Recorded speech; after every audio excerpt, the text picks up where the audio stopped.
नमस्कार, मैं स्वागत करती हूं आपका खबर इंडिया न्यूज में। आइए नजर डालते हैं आज की खास खबर पर। भारत धीरे धीरे पाकिस्तान जैसा ना हो जाए, शरद पवार के निशाने पर कौन? राष्ट्रवादी कांग्रेस पार्टी शरद चंद्र पवार के प्रमुख शरद पवार सोमवार को उल्लासनगर में थे। इस दौरान शरद पवार ने केंद्र सरकार पर जमकर हमला बोला। शरद पवार ने कहा कि आज की सरकार उन लोगों की आलोचना कर रही है जिन्होंने संविधान का निर्माण किया है।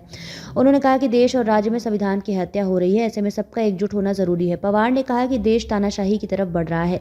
उन्होंने चिंता जताते हुए कहा कि भारत धीरे धीरे पाकिस्तान जैसा ना हो जाए। राज्य में गोलियां चल रही हैं, यहाँ संविधान की हत्या हो ही तो है।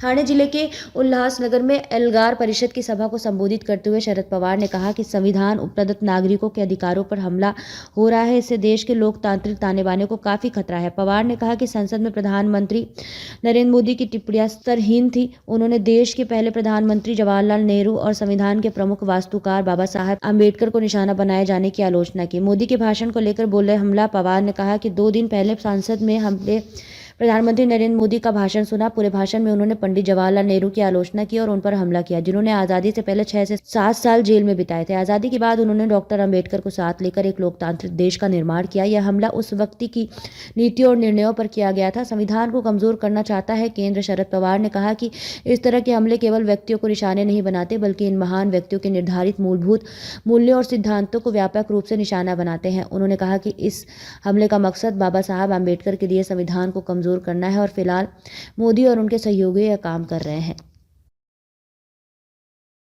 खबरों में अब तक के लिए बस इतना ही।